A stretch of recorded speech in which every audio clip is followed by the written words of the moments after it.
Welcome to night 2, week 137 of Global Cooking Challenge. We're cooking the food of Papua New Guinea as we have been all week. Tonight we are cooking Sago Dumplings with fish. This is night 2. It's going to be 3 nights of this. I didn't really expect to be doing 3 nights, but we're doing 3 nights. So that, I hope, will do it. But now we are going to start our prep. I don't know who's going to show up, but there we have it. So while the husband gets back, I'm going to get started on... Can't do that. What am I going to get started on? Lemon, ginger, chili, water, sago pearls. I can start with the sago pearls. I'm going to have to get a plate for these dumplings. And hopefully he'll be back soon before people show up. I'm doing 1 cup of the dumplings. It's weird that I don't have anything already. But I do have the sago dumplings right over here. They are tapioca pearls. As you see right here, tapioca pearls. The only reason I'm cooking tonight is because of the tapioca pearls, because I have them and I want to use them. So that is the plan. We're going to cook the sago pearls. Hi, welcome. Cooking night number 2 of 3 of week number 137 of our Global Cooking Challenge. We're cooking around the world, country at a time, a week at a time. This is week 134. Tonight we're cooking Papua New Guinea, which is right over there, if you're paying attention. It's north of Australia. And it is the eastern half of the island of New Guinea. It was all sorts of tribes. There are 700 languages there, many of which are dying out, and they became independent in 1975. Hold on while I drink. I'm presently waiting for the husband to get back with some of the ingredients because we got a late start today. But today we're cooking sago, what's it called? One more time. Sago dumpling with fish. It is a traditional dish from the Central District, the island, the mountainous island part in the middle of the island. And it is, hello Robert, nice to see you. This is using tapioca pearls. Sago palms grow there. These are tapioca. You may know it as the dessert thing. So we have these tapioca pearls. Last used them when we were cooking Brunei many moons ago, and made sort of a pudding-ish kind of thing with them that did not come out too well. But I've had these ever since. So this is my excuse to use them. So the premise here is that we take this fish, and we're basically making a fish soup, and then making some fish dumplings with coconut cream, and making little golf balls out of those, and then we're going to make a mess all over the counter. Then we're going to drop the dumplings into the soup, and then take the fish out, and then take the dumplings out, and then serve the soup, and I hope it will be good. I do not have high expectations because don't think I'm too much a fan of the tapioca pearls, but part of this whole process has been learning and trying things a second time that I thought I didn't like the first time. So we're getting a, let me move this down so you can see a better view of what I'm doing here. Getting a cup of the tapioca pearls in here, and again, hopefully not streaming them all over the universe. What a mess. Okay, 1 cup of tapioca pearls, coming right up. This is from the, I wanted to do this recipe because I heard that tapioca was quite a big deal there. And I went looking all over creation for another copy of this recipe, but could only find it in one place, and that one place being the World Cookbook for Students. The World Cookbook for Students, you can Google it. It's a lot of places. The downside is it's a flash-based cookbook, so if you're working on a mobile device, you won't be able to see it on the mobile device. However, if you Google, there we go, some more pearls, the World Cookbook for Students and Sago Dumpling with Fish recipe, you will find it. Because it is also on Google Books, they only take a certain number of pages of any given book and scan them and put them up where people can see them in a, you know, non-flash based way. So luckily this is in there. So if you search books.google.com and search there for fish with Sago Dumpling with Fish recipe, you'll find it. So we've got this, holy crap balls, that is just waiting for him to get back. So yeah, so we've got our cup of tapioca pearls. They're small. We're gonna be mixing up these with they look like that. Yeah, come on.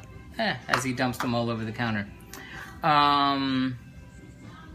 So that is that tap dancing. Let's see. We're gonna need our fish. It said to get some whitefish, firm whitefish, and some lemon, and some onion and ginger, and I've already used up the ginger I have, and there's one thing else that I needed. Oh yes, the coconut milk. Wait a minute, whoa. Milk or cream? This is very important. This has 2 cups coconut milk. Milk and cream are different. I mean, they're sort of the same, but one is heavier and thicker and fattier. And I'll bet you, yeah, this recipe says coconut cream in one place and coconut milk in another place. So that's really fun. We may wind up waiting for the milk. So 1 firm white fish, fleshed fish, scaled, head removed, cut in half. We're gonna just use fillets for that. 1 onion chopped, which we're waiting for our onion to arrive. Really, I told him to leave sooner. 1 lemon rind grated and its juice. 2-inch piece fresh ginger chopped. 1 chili. We're gonna get chili from outside, a habanero chili, which is the first thing we've ever grown here. So, oh my God, we have a habanero chili. Water to cover, 1 cup of sago pearls, 2 cups of coconut milk, and salt to taste. I'm gonna put some salt in a container here because my salt is a mess. And I don't know if you have any questions, or if you had shown up before, if you have or have not. But if you have not, this whole process started based on the fact that I never learned to cook. My mother never learned to cook, so she never taught me to cook, which led to all sorts of trauma, including almost dying when I screwed up certain basic food things when I was in college and sent myself to the hospital for a week with food poisoning, which meant I did not go to the kitchen for 30 years because I was scared as heck. After all that drama, I started blogging about various things, including Project Runway, which led to blogging Top Chef, which led to meeting a community of people that blog Top Chef, and my handle on it was that I didn't cook and other people did, and that was kind of a funny. But through that, I met some people who were attached to the show, which led to talking to people on the show and saying, hey, listen, you know, I can't cook. What's the deal? Do you have any advice? And they said, just do it. Just, you know, look on YouTube, find a recipe, just get off your ass and just do it. So I did. I was reading a book about Afghanistan. This woman was talking about this favorite dish of hers and the stew from home that I thought was really cool. So I said, you know what, I'm going to do this. I'm going to look up this recipe. I'm going to make this recipe. So I made the recipe. It was really great. And I'd already been blogging, and friends of mine said, hey, why don't you just put this up on the web, do a blog of this, and hello, welcome. And I said, why don't you do a blog of this and see how it goes. And I said, well, you know, I kind of have OCD, and I love geography, and I love flags, so why don't I just learn to cook by doing a different country every week? So, therefore, I started on Afghanistan, then did, you know, Albania, Algeria, Andorra, etc., etc., etc. And so it's, you know, 2.5 years later, and I'm on country 134. And, you know, I'm not an expert, but I've done some things before now, so I don't feel like a complete idiot, though I do screw up a lot. But I gather that's kind of how you learn to cook. At least that's what they tell me. While we're waiting on that food to get here, one of the weird things about all this was that I'd been reading this book when I was in a little kid. I was very little. I was the summertime with my grandmother, and it was a little kid, historical fiction, and the story was of, did you include Mauritius? Yes, I did include Mauritius, and that was actually very tasty. If you go to cliffyland.com, or, yeah, well, that's where it is. It's cliffdiver.tumblr.com, but cliffyland.com will get you there. You can see what I did and the details of it. I'm a little fuzzy on it now. I'm sure it involved coconut. But I remember I really liked Mauritius. That came out really well, and that's not too long ago. Things kind of blur together after a while unless there's something like really huge that stuck out of my mind that was particularly good or particularly bad. So, yes, I did. But anyway, I was a little kid, and I was reading this book about George, a little kid who was obsessed with finding out what George Washington had for breakfast. And the whole book goes on and on and on. The kid finally says, finds a recipe. This is what George Washington had for breakfast. And I thought, okay. And I went to my grandmother. This is in Puerto Rico, mind you. And I said to my grandmother, listen, here's this recipe. I want to make this thing that George Washington made for breakfast. And my grandmother thought it was hysterical that I wanted to cook something. And so we went to the store, and we bought the ingredients for this dinner, or this dish, and we made the dish, and we cooked it, and we mixed it, and we baked it, and I took it out and ate it, and went, that's cornbread, I've had that. So now we know what George Washington had for breakfast. But that was my one foray in the kitchen as a kid. That, and as a kid I tried to make myself lunch, and see, I don't understand people being able to improvise. I wish I could do that. I wish I could look in the fridge and say, I'm going to take this, food. I don't have that skill. I'm trying to learn the skill in this process, but I don't think this is the best way to learn to improvise. But, because, you know, I have this brain thing. So when I was a kid, I had to make lunch. I'd go into the refrigerator and I'd say, let's see what I'm going to make. And I couldn't decide what to make. So I said, I'm going to make myself a sandwich. I'm going to make myself a peanut butter and jelly, ketchup, raisin, and Vienna sausage sandwich. Which sounds really gross, and it kind of really was. It was really mushy, and the Vienna sausage rolled around the middle, and the raisins were like chunky peanut butter, and the ketchup made it all strange. And I made that 3 times, and that was me improvising. So I don't know what doesn't go with other things. When I was a young adult, I'm killing time here while I'm waiting for the food to get here, the ingredients. I went to this bagel shop in Washington, D.C., where I lived at the time. And I don't know if you've ever seen the Seinfeld episode, The Soup Nazi, where you had to go in, and you had to say what you wanted and move over to the right. And it was a very popular bagel shop, and everyone was lined up, and I'm all by myself, and I don't know what to get. So I'm waiting in the big, long line. I get to the front, they say, what bagel do you want? And I looked up and I went, I don't know, garlic onion bagel. Okay, move to the right. What toppings do you want? And I look through the menu and go, strawberry cream cheese. Okay, what do you want on it? Lox and onions. And okay, and that was a really disgusting combination, but I did not know. I said, I like this, I like this, I like that. They should go together. So, meanwhile, I've got this book that was recommended to me by a cousin of mine, which should help with these things, called the Flavor Thesaurus. And I've looked at, I've thumbed around it, but it sounds really good because it's sort of like a color wheel, and it shows you what goes well with what, and you know what's closest to it, and what would be opposite the wheel. And she basically went through kind of every living thing and direct combinations with them and cross-referenced and things that they're in, and for the sole purpose of being able to somebody just say, hey, I want to make this thing. Yes, I try to be thorough. It can get very long at times. I can get long-winded. When I started with the Afghanistan, I didn't even have a picture of anything, because it was like the second week that somebody said, oh, take pictures, post pictures on Facebook. And I said, I've got vegan friends. I don't think they're going to want to see, like, you know, rabbit. But I said, I'll put it on the blog. And then if they want to, they can click on it and see it there. Because I had to make rabbit for Andorra, which was fun. Because the next person I met, they said, I have pet rabbits. And I said, I'm sorry. I promise I won't make guinea pig for Ecuador. And they do eat guinea pig in Ecuador and Colombia and thereabouts, but I'm not about to go food shopping in a pet store.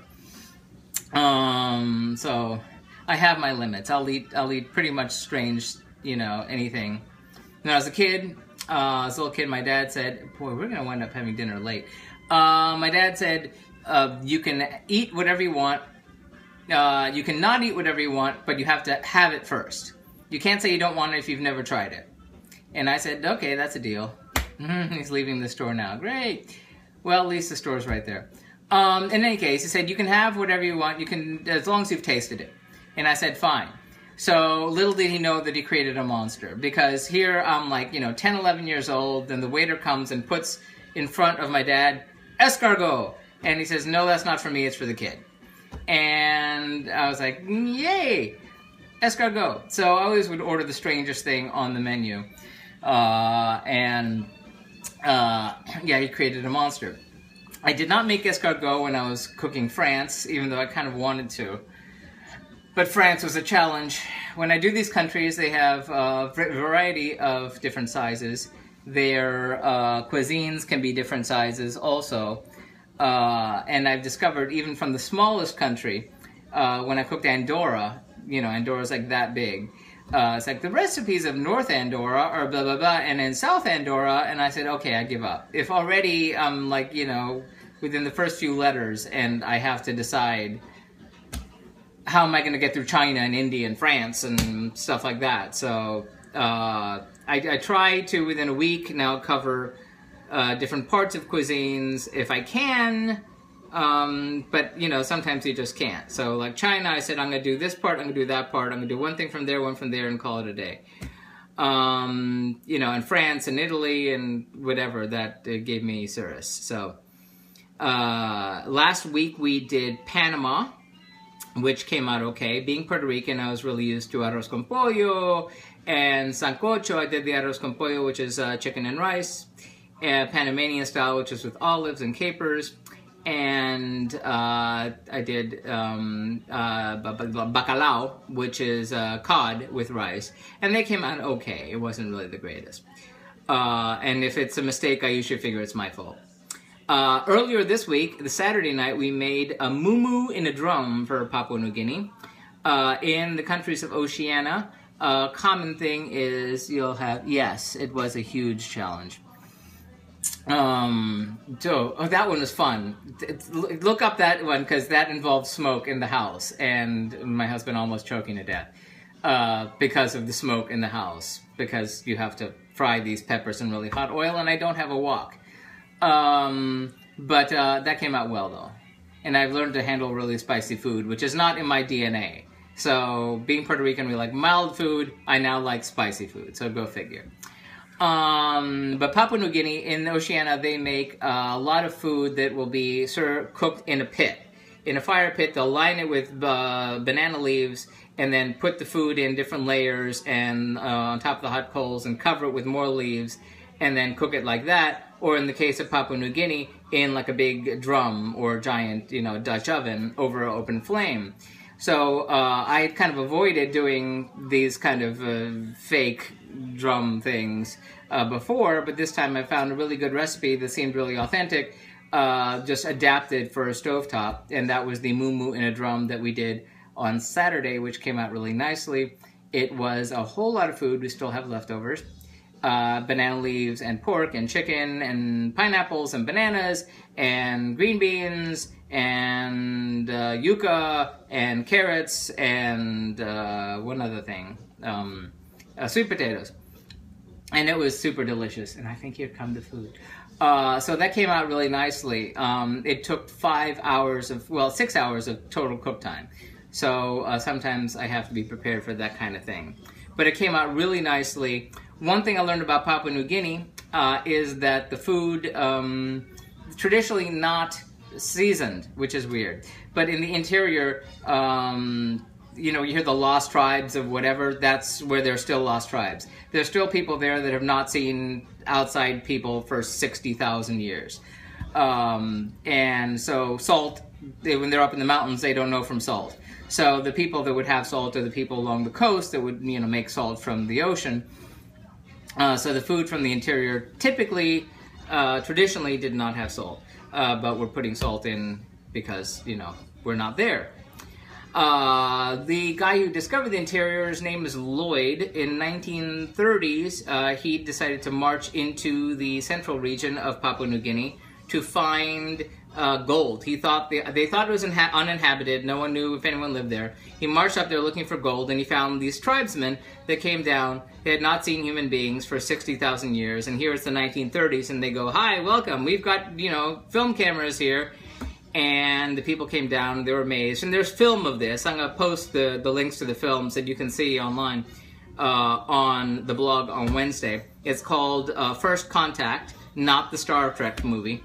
And you see the situation where they have the phonograph down there, and they're playing the phonograph, and the Bushmen are sort of looking and amazed, and then you hear them talking to them years later saying, "Oh, we thought it was our ghosts in the box.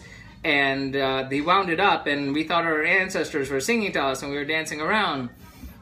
Then the tribesmen gave the two men women. "Here, you have them. Sex for you." So they took them and had some children with them and then gave them back. So they're really great settlers there. But yes, there's oil fields in Papua New Guinea. And the other half of the island is Indonesia, which traditionally was not part of Indonesia at all. They have as much to do with Indonesians as, you know, we do. There's just no real, you know, even biological connection there.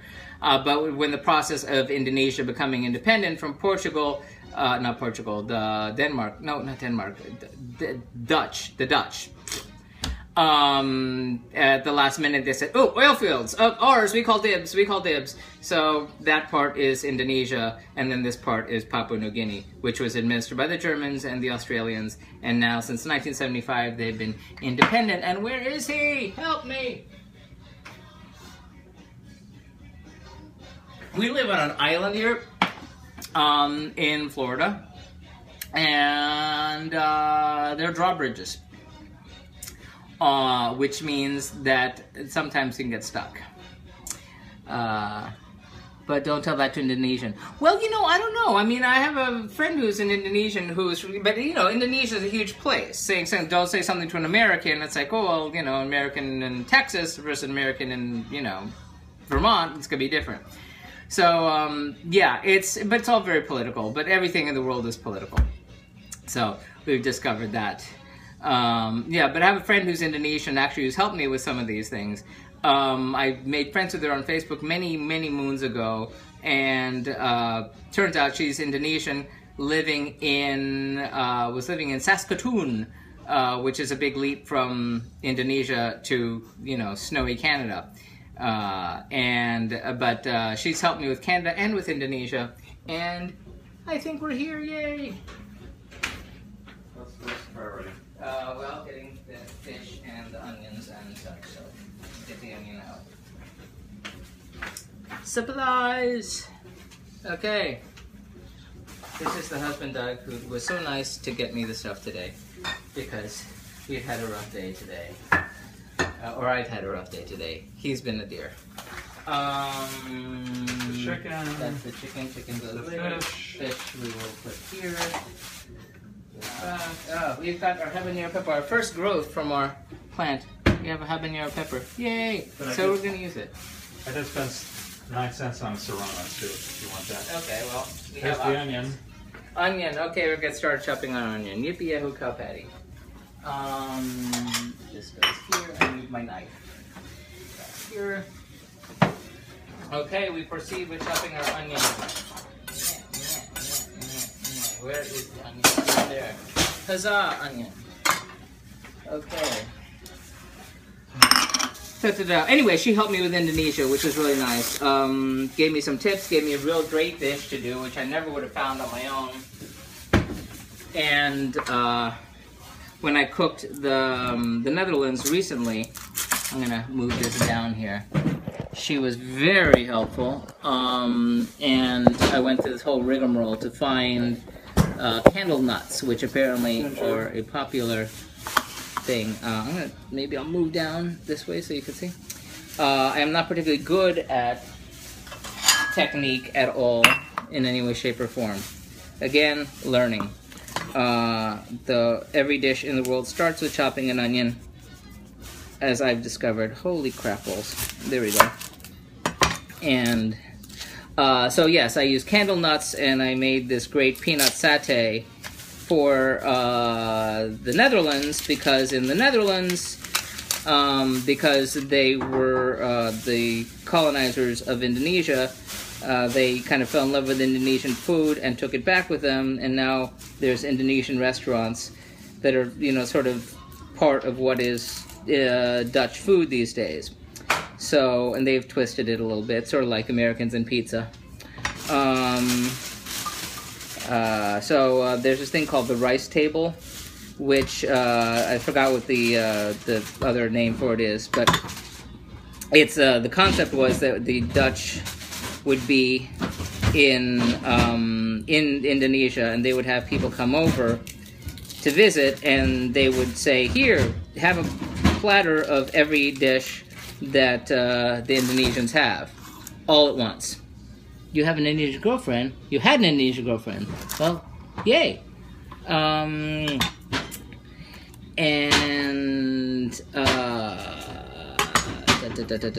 Anyway, yeah, so rice table. So there's this whole thing with all these different dishes. Apparently, Indonesian restaurants a staple. In Indonesia, not so much. One more time. Chop, chop, chop. Okay, you can see my horrible technique here. So, I tried looking at stuff online. I tried all sorts of stuff, and so this is kind of one weird method that sort of came up. There's this one guy I see here on Meerkat that his name Etienne something, and he has got this kind of overhead action going, and he's obviously a chef. And I've been looking at him trying to see if I can learn anything in terms of technique. Seems like a very nice guy. He's also apparently very tall, because he can have his whole thing mounted at roughly where my nose would be right now, pointing down. And I just couldn't figure out how he could do it, and he said, "Oh, I'm very tall." So, I am not a tall man. Okay. This is a really bad chopping job, but this is what we got. Hello. Again, we're doing the Sago Dumplings with fish recipe, which seems to be like a fish soup, and I'm noticing I'm doing this 2 different ways. So we've got our Sago Dumplings, we're chopping our onion, we're trying not to chop our hands off, to the tunes of Billy Joel, which is not very Papuan, but what have you.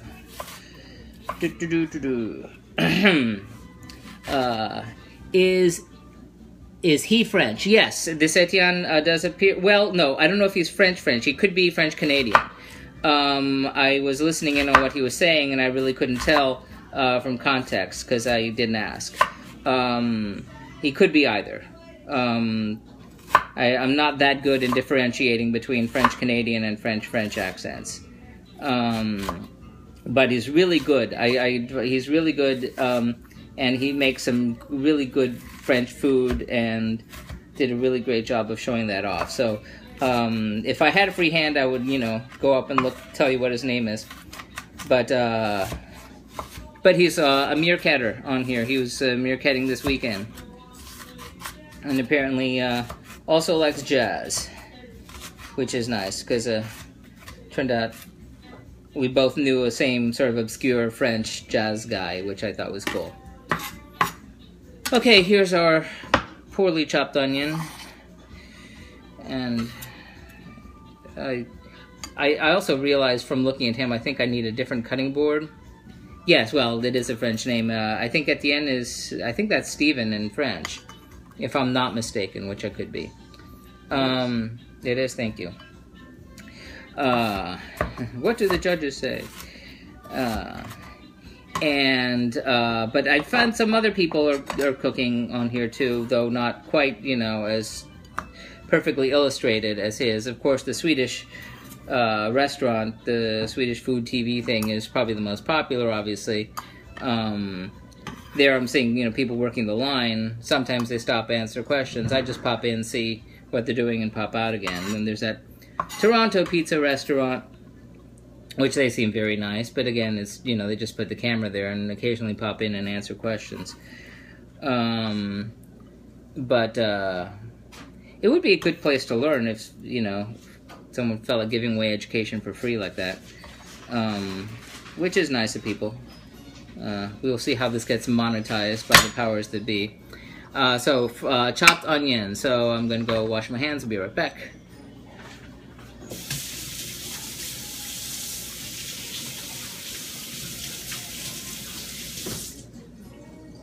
And let's see now. So chopped onion, lemon rind, 2-inch piece of fresh ginger chopped.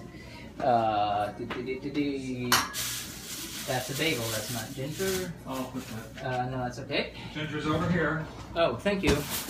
Okay, so we're gonna need ginger for tomorrow as well as for tonight. So we're gonna go peel our ginger. I'll move you over there so you can see the excitement of someone peeling ginger.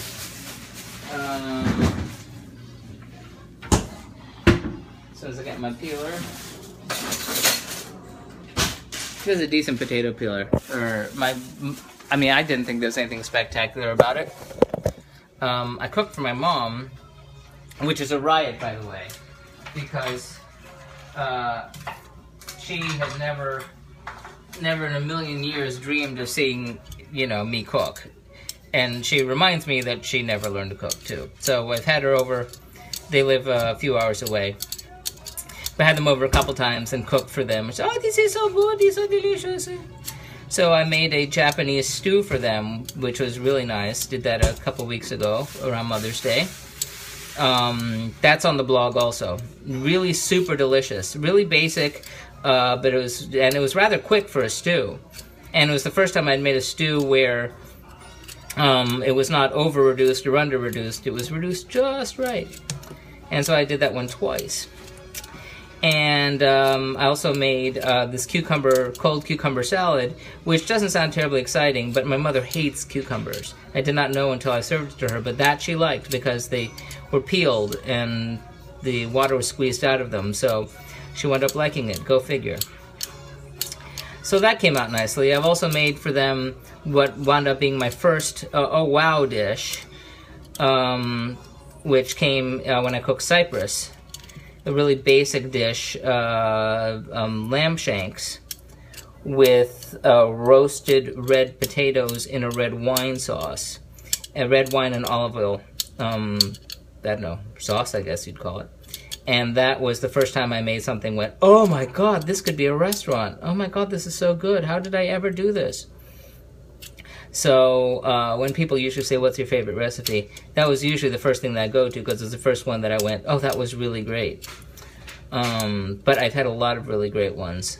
The thing is, I just sort of forget them because they blend together. I wanted to do Ethiopia. I did Ethiopia. That came out really well. Not as good as the Ethiopian food we're used to eating in DC, which is probably why it's not quite as memorable. Also did a Mexican mole, which was spectacular. Also, it involved a lot of crying, and I was working all bloody day on that thing. I used every bowl in the county because there were so many ingredients. People I know who are Mexican were telling me that you've got to be crazy if you're thinking of making a mole yourself by hand or your bananas, but I did, and it was really good. So, it was so good that I made it 2 times. So, that was wonderful. I need to get a bag, excuse me. Sandwich. Okay. Yeah, so I made this mole, and had a dinner party, which again, not something I ever would have imagined myself doing. But I had a dinner party, and decided, and because now I can handle all sorts of hot food and other people can't, I'm always worried about what to make because I like things that are spicy. And I know other people don't. So I try to be careful. So I wound up doing this Mexican thing, which wasn't terribly spicy. I mean, it had spice in it. But I did Mexican rice, which is not the one I did on the blog, because that one did not come out too great. And I did a refried bean recipe, which was also not on the blog, but really great. I swear to you people, I have a stand that's coming. Whoa. How about if I angle you thusly? Help me? No? Okay, you're gonna have to stay up like this. I am so sorry. Okay, I am dicing. Okay, fine, you'll go like this. I'm dicing my garlic. It's not a good view for me, but chop ginger. Okay.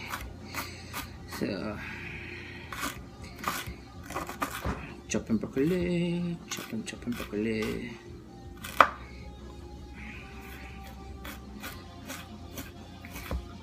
Linkin Park on the radio right now, or on the iTunes. I have 1 million ingredients from 1 million different countries all up in my stuff. I had the 1001 flowers of the world, and I've worked my way through some, and I wound up throwing some out. That's not really chopped.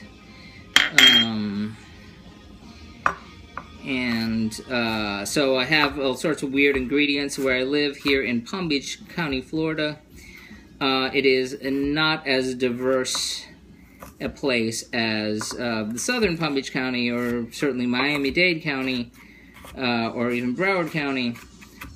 So sometimes I can easily find things from a certain country, and sometimes it involves some travel, and I drive back and forth. Hi, thank you for liking that.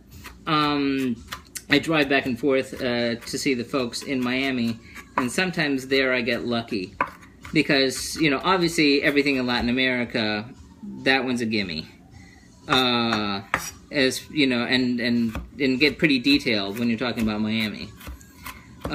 In fact, this candle nuts I mentioned earlier from Indonesia, I won't tell you the whole long story because I've told that one too many times now, but I was looking for these candle nuts, and basically after scouring every Asian and Indian market in 3 counties, I found an Indonesian market in Miami that had them, like no question asked. And however, I couldn't get to them before they closed, and I went to the Indonesian restaurant where I had the rice table, and I said, help, I need candle nuts, and they said, here, some from the kitchen. I said, oh, terrific, thank you so much, I love you forever, give you 5 stars on every review site I know. Okay, not a whole lot of stuff. Coconut milk is where? Here, yay! Okay, coconut milk. We have our firm whitefish. Our onion is chopped, our lemon. I hate doing this. Okay. Well, I'm gonna wash this first.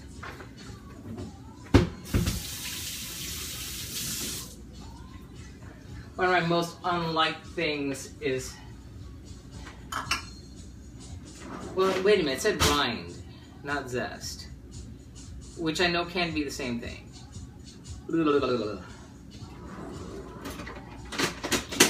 I'm just gonna go with it. Little Top Chef grater here.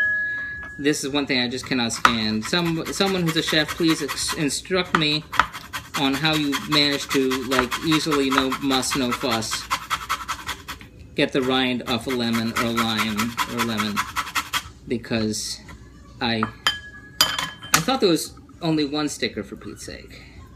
Okay, hello. You know, I said I had a 30-year exile from the kitchen, and I wasn't kidding. I mean, I had like 2 exceptions to that. One was one Thanksgiving, where, you know, my friends would all josh me about, you know. I mean, one friend came over one time before we went out, and he said, "What are you making for dinner?" And I showed him. He said, "You're having rice and toast for dinner?" I said, "It's all I have. It's all I know how to make." So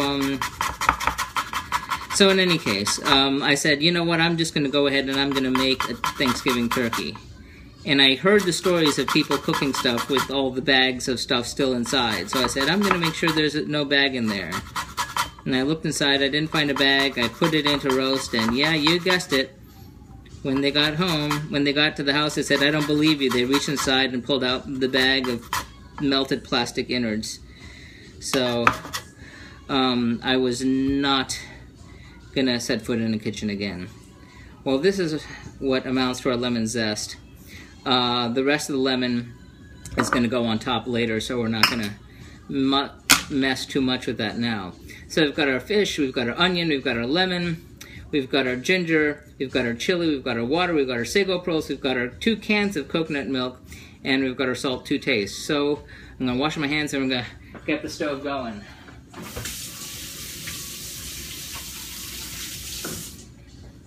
We have waited long enough. Okay. So hopefully this is gonna do it. I'm gonna move you to the stove in just a second here.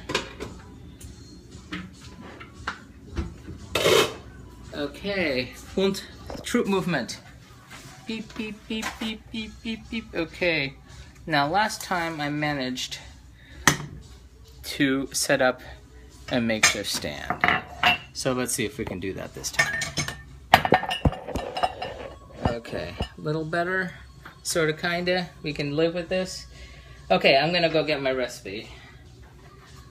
Okay, it says, place the fish. This is chicken, which should not be sitting there.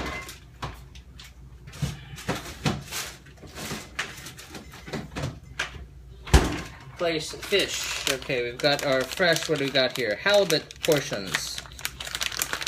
So it said firm white fish, and it said scaled, head removed, cut in half. We went with fillets. I'm not dealing with bones. That's beyond my pay grade. Somebody, you know, please, you know, buy me lessons on how to debone a fish, because I don't know how. Does it say oil anywhere? In a pot. Oh, and with water, right? Yes. Okay. So we're gonna put the fish in, and I gotta take pictures because, and I don't want to cook that, do we? Wait a minute. No. No, that's the front of the fish. Okay. Okay, that's the skin. Okay. Wash hands. Ah.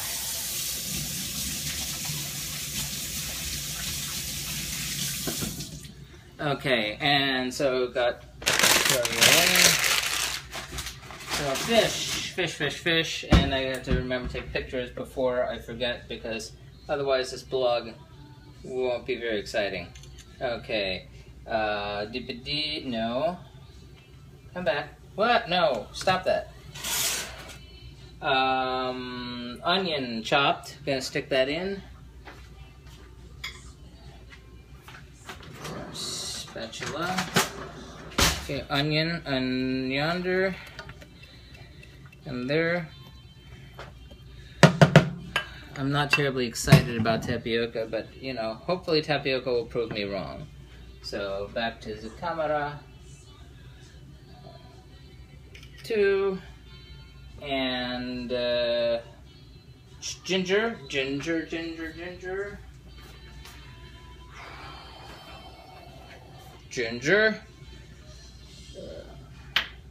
Camera. I need Google Glass for this, I tell you. Have you ever tried talking to Siri? Say, "Okay, Google." Or no, okay, glass. See what it says. You'll laugh. Okay, ginger. It said chili. Now it said 1 chili. Now I know from previously cooking, I think it was Jamaica even, with the habaneros, that it said stick the whole damn chili unopened, uncut into the thing. So we're gonna do this because it's kind of like soup. So we're gonna just throw that in there because we know it's a really hot pepper, and it does, from previous experience, leaches some of the flavor out. And water in a pot. So we've got our water over here. I'm gonna show you in just a second here. So water. I need more water than that.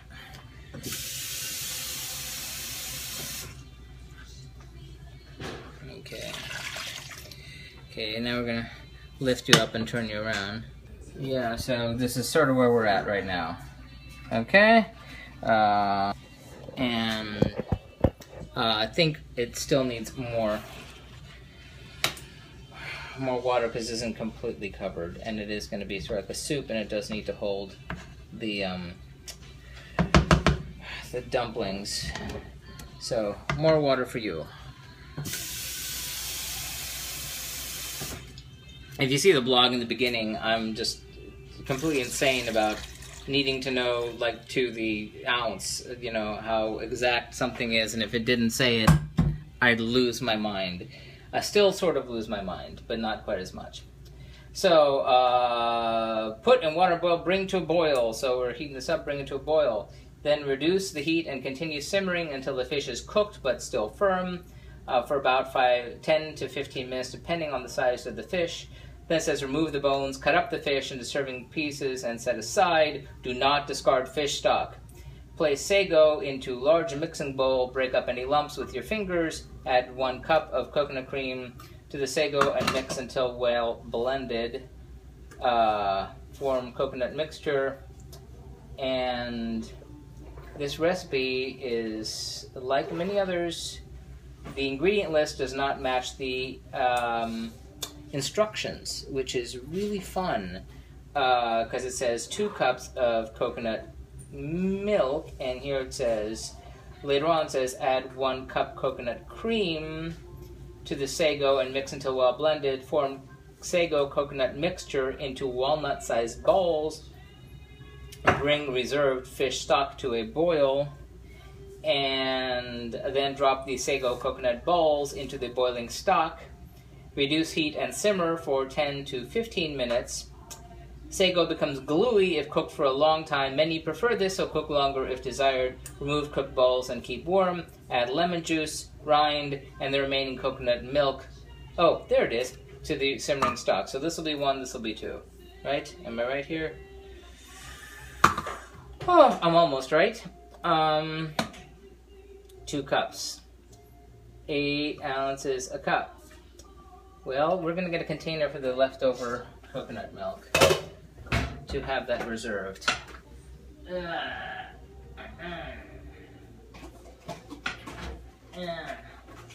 Because I hate wasting it if I don't have to. Okay. So, that's while the excitement of waiting that to boil. Yeah, I wrap the tension. So, might as well open this sucker and measure that while I wait for that to boil. When I was starting this, I did, there's something early I did that had a coconut, and I got an actual coconut, and I thought, I'm going to open this, and word to the wise, if you have an actual coconut, either have a lot of patience or a machete. I had to wind up using a screwdriver and a hammer, and a plastic bag, and cracking stuff, and then somehow in the microwave to get it to detach, and it was a lot more trouble than it was worth, so. And now I understand why people use cans of coconut milk. I found there's a gizmo that somehow magically does stuff for you.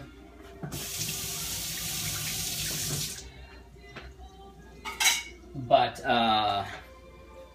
while I bought a number of gizmos, having dedicated gizmos for everything has not been the greatest idea because there isn't that much room in the world. 1 cup, 1 cup. 2 cups. We're gonna put the 2 cups in here. While we wait. Oh, that's fun. Look at that. That says milk. What's wrong with it? Solid? Every damn time. Every damn time. You think having done this a dozen times already, I would know. Isn't there a plastic thing on top here? Isn't there? No? I swear to you. Okay, maybe I lied. No, there was definitely something plasticky on top. Oh, I do see it. Do you see that? Yes. There's something plasticky on top there, isn't there? Yeah. But I don't feel something plasticky on top. Well, let's just get a spoon.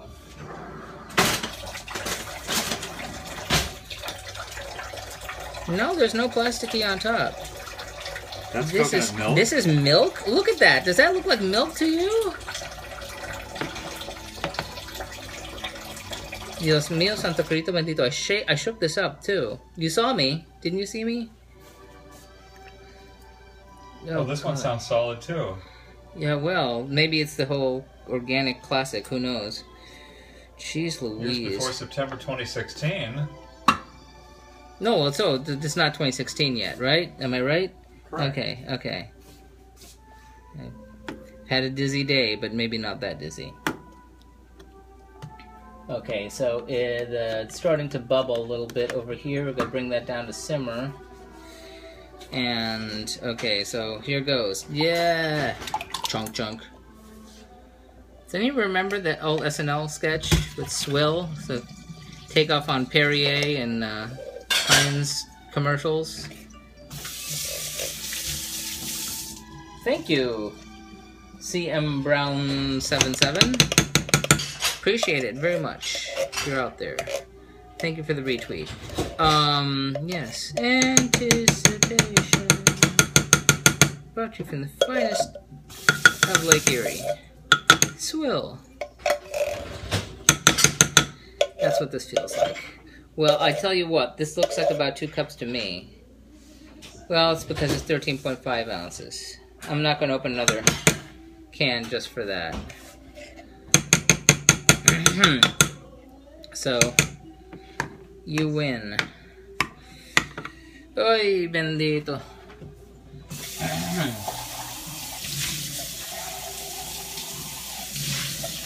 I was cooking for my parents and I turn into Ricky Ricardo when I get upset. Spanish being my first language. I start exclaiming in Spanish and Puerto Rican. My mother starts laughing hysterically, going, "Where did you learn that?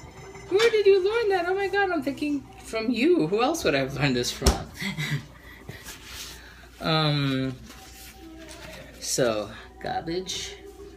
So we've got our coconut milk ready here. Might as well spend our time wisely. Let me clean this out here. Getting our lemon juice ready. 47, so 77 is when we will pull that out.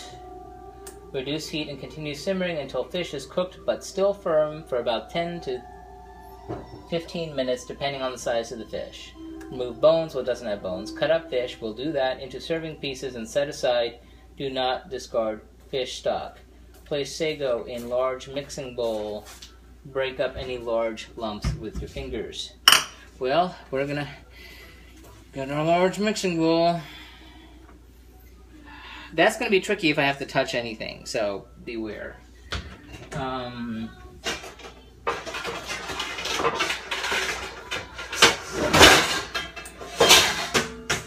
Okay. Bowl. Normally I wouldn't do this right here, but, you know, I don't have to disturb y'all. I guess I don't even need that. You go in here. And here goes nothing with that while we wait on this. To the sounds of Sutton Foster. Okay, so I need to take a picture of doing this. Oh, this scares me. I tell you, this scares me. Okay, sago into bowl. Second bowl. It doesn't have lumps, so I'm not having to mix it up with my hands to break up lumps. Add 1 cup coconut cream to the sago and mix until well blended. Okay, so we're going to take our coconut cream and hopefully... It can't decide whether it wants to be milk or cream or solid or liquid or fish or fowl, but... And I shook that sucker up, obviously not enough. So we're going with... And I'm right-handed. So we're going with 1 cup of this.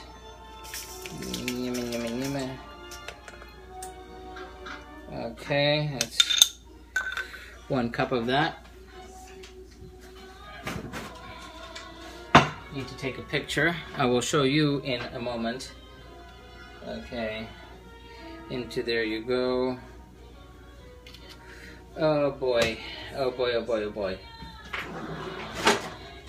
I'm gonna mix it up with a spoon. Oh, you want to see, don't you? Of course you do. Neglecting you, my dears. Okay, so that is that in there. This is here simmering, theoretically, still, and back over here. And we mixy, mixy, mixy. Well, tapioca should be magic. Like I said, I used tapioca for Brunei, and was not a huge fan. It was just a thing. It was just a icky, chewy kind of thing. But we're gonna try eat like the Papuans. Oh yeah. Papua New Guinea. You know why they call it New Guinea? Because our intrepid explorers, I forgot if they were Portuguese or Spanish in this case, landed upon New Guinea and said, wow, this just looks like that other Guinea that we saw over in Africa, which is Equatorial Guinea. And so they said, oh, we'll just call this New Guinea.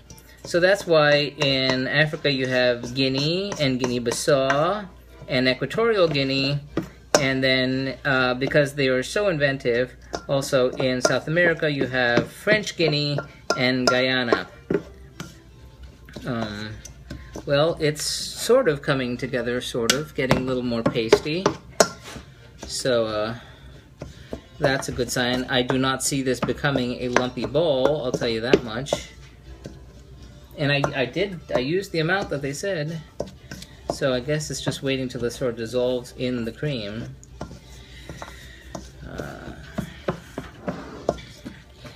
About naming things, our explorers... So, Papua. Where did the Papua come from? Well, again, I forget which language, or maybe it was the bastardization of what they heard, but it basically meant bushy-haired. The people they found there had bushy hair.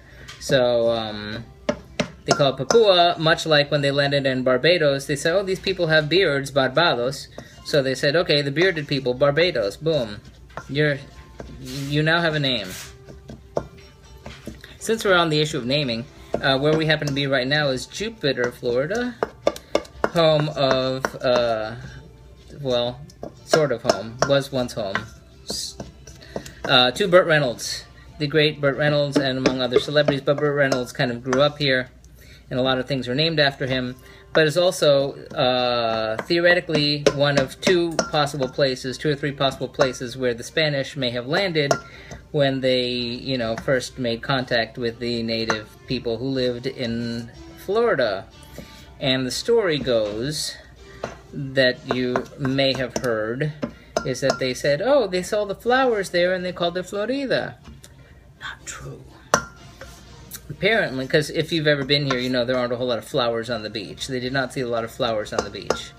They landed on Easter Sunday, Dia de Pascua, Pascua Florida. And since things were named for the day that they were discovered, Santo Domingo, the different saints' days, St. Lucia, and so forth, they were named for Easter Sunday, i.e. Florida.